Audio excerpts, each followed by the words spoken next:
Hello everybody and welcome to what is probably for some of you something that you've been waiting on for a long time.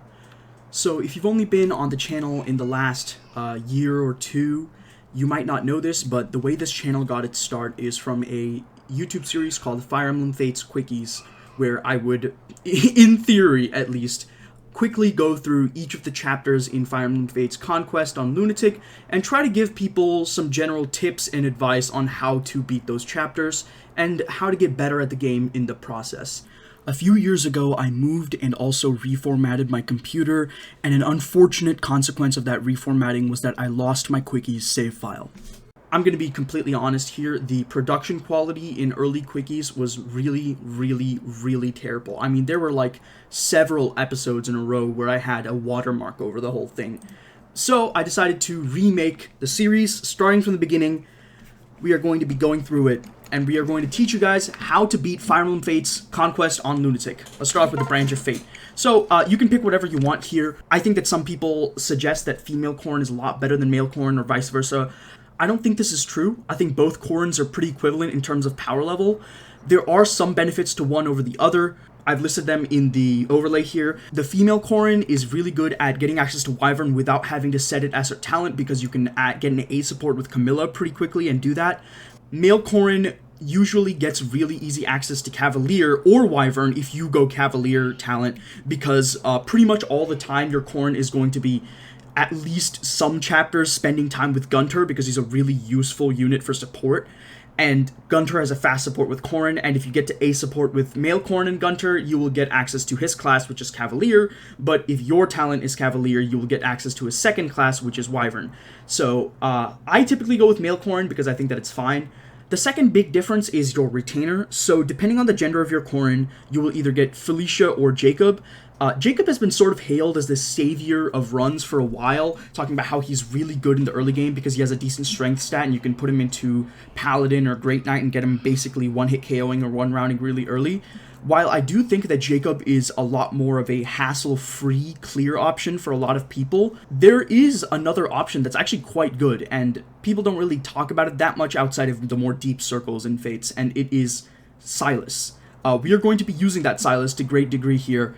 I'm going to be showing you guys how a good Silas can really change the course of a run. And I think to best demonstrate that, I'm going to be going male Corrin. As is the tradition for this channel, we're going to name this Corrin after the main character of a game that I've enjoyed a lot recently, namely 100 Line Last Defense Academy. He's named Taki because the main character's name is Takumi, and that would be pretty annoying, so we're just going to name him Taki. So this is actually an important decision to make. There are a lot of good boons here. You can go with plus strength, plus HP if you really want to, plus magic, plus speed. I think those are the four main ones that you're going to be looking for. I would typically advise against plus magic because while it is very strong, making a plus magic Corrin work requires a lot of in-game decisions that you have to understand on a macro level. You need to make sure that you're getting the right tomes, making sure that you're pairing up with the right units. Sometimes Corrin needs hit fixing. It's not a bad build by any means, and in fact, some of the best Corrin builds are magical builds, but I think that if you want to have an easy, simple time through the game, you have more than enough magical units in the base game to make it work. Just stick with strength. I personally am going to be going for a plus strength minus magic Wyvern Corrin this run. The main reason you want to go Wyvern is because obviously it's a flying class that's extremely useful, but Wyvern also has axe usability, and you get some extra skills that are really helpful in clearing up some chapters in the late game, and it just forms a really perfect little group of qualities that we really want our Corrin to have. Now, if you guys are doing this at home, you're going to want to set the birthday to the day that it is today. So, in this case, that would be the 16th of July. But I don't really care that much because the boosts you get aren't that big, and we're not going to be using the tome that we get off of that. So we're just going to set it up as that. So, let's go ahead and get this party started. Some of you might be wondering why I'm starting on Chapter 6, aka the Branch of Fate, instead of Chapter 1 or the Prologue. The main reason for this is that I ran a poll in my community asking whether they wanted me to cover the Prologue. If you guys want some help on the Prologue and pre-Chapter 6 chapters, I highly recommend checking out Zoran's guide on the first 5 chapters of the game. It is extremely useful, has a ton of use cases with depending on what gender Corrin you have, boons, banes, stuff like that. It's really good for the pre-Branch of Fate chapters. As for the post-branch of Fate, that's where I come in. We're going to be handling this. Of course, we're just going to be skipping the story of Fates, as is canon, and we're going to hit Fight with Nor.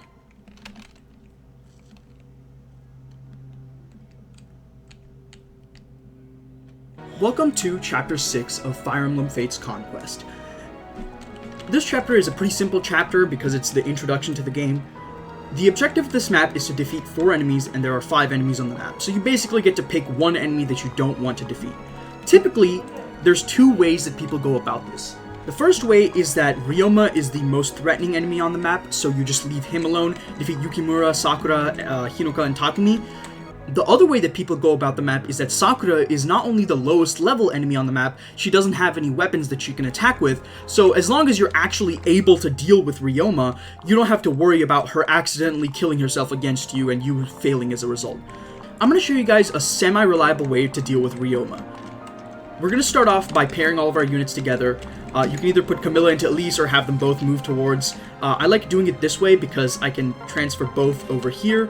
The whole point of this first enemy phase is that you want to have Leo over here with Felicia pair up, and you want both Camilla's personal and Elise's personals. Lily's Poise and Rose's Thorns active on Leo. This will give him +4 damage dealt, -4 damage taken, extra speed from Felicia, and it'll basically make it so that he does a good amount of damage to Takumi, but doesn't quite one-hit KO, which is what we want. We let Ryoma approach us so that we can sort of move past him this turn. Important thing to note here when you're distributing EXP on this chapter is that Takumi is actually the higher level. Am I on?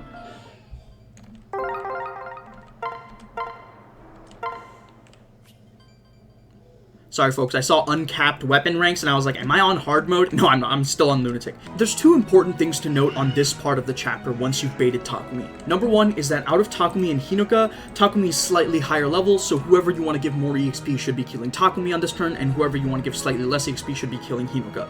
Number 2, the only units you have on this map that can gain EXP are either Felicia or Jacob, depending on the gender of your Corrin, and your Corrin himself. This is denoted by the little dash next to the EXP marker for Elise, Leo, Camilla, and of course, Xander. As a result, we're going to be setting up a kill for Felicia here.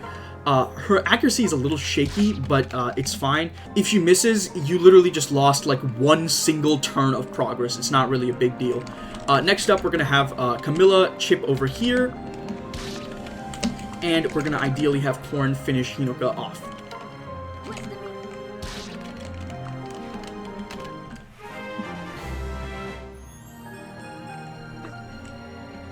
Interesting thing to note here is that Yukimura actually does one-hit KO Elise barely. An interesting tactic that some people like to employ is that they will actually freeze Ryoma. I'm not too sure about that tactic. I would much prefer just having the ability to deal with Yukimura and then just distract Ryoma with Xander, because Xander has so much HP and also an elixir.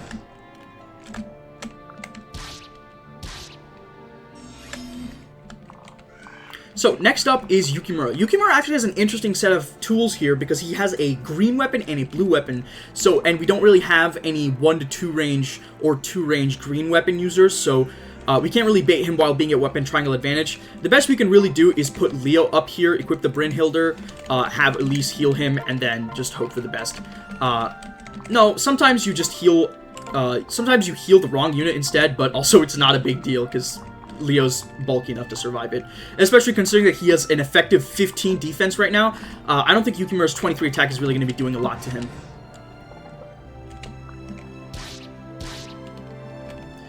Leo, as usual, is going to almost kill, but not quite kill Yukimura.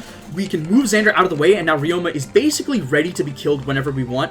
We just have to make sure that we get to him before Sakura does. The way that we're going to handle this situation is that we're going to give this kill to Corrin.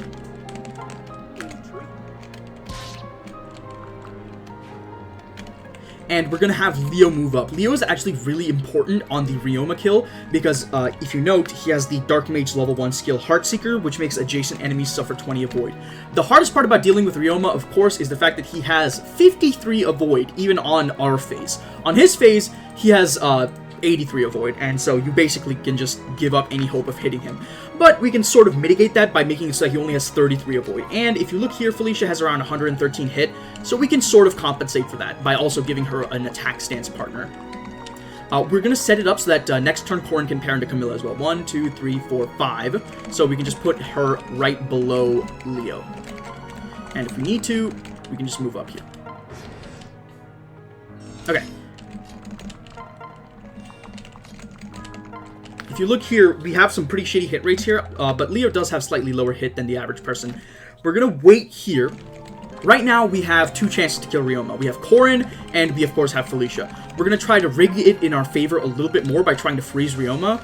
If you don't know, in this game, freeze also inflicts negative 20 avoid on the enemy, which means that Ryoma is also going to be even easier to hit. So if you see here, we have 90 hit now. Of course, if we miss, we do kind of fucking die, but, you know, that's kind of comes with the territory.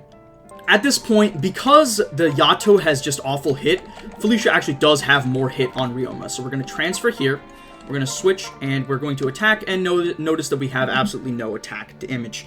That's a little embarrassing, but it's not really a big deal. We can just move over here and have Corrin killed. That's going to give you a lot of EXP. It's a little bit of a harder objective to achieve, but it does have a big payoff if you're trying to go for it. And that's going to be it. Chapter 6 done in 5 turns. Thank you guys for watching. I'll see you guys next week. Have a great day. Bye.